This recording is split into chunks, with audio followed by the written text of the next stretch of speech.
When they encounter evidence like this, they do one of two things. They dismiss it as fraud or they mystify it as miracle. Both responses are identical in their effect. Both let you stay exactly where you are. Both prevent you from asking the only question that actually matters. What if it's neither? What if these events are not fake and not miraculous, but simply the documented results of a science that most of the world abandoned before it could understand it? Yogananda treated them exactly that way. He said, "Here is what happened. Here is the mechanism behind it. Here is the ancient framework that predicted it 2,000 years before it was witnessed. And here is why it is repeatable by anyone willing to do the work." That framework is the Yoga Sutras of Patanjali, written approximately 2,000 years ago.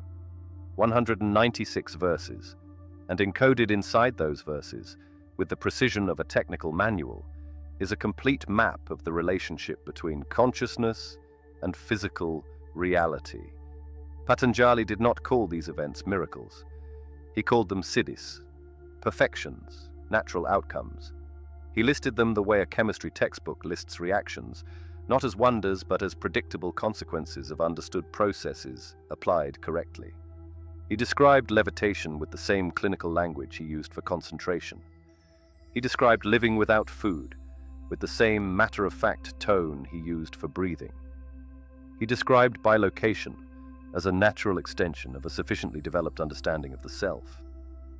His central claim, the claim that every tradition from Hermetic Egypt to Zoroastrian Persia to Taoist China was pointing at independently, from completely different directions, using completely different language, is this: physical reality is not the foundation. Consciousness is the foundation. Physical reality is downstream, and a consciousness that has been trained to sufficient depth can alter what appears downstream in ways that the untrained mind can only categorize as impossible.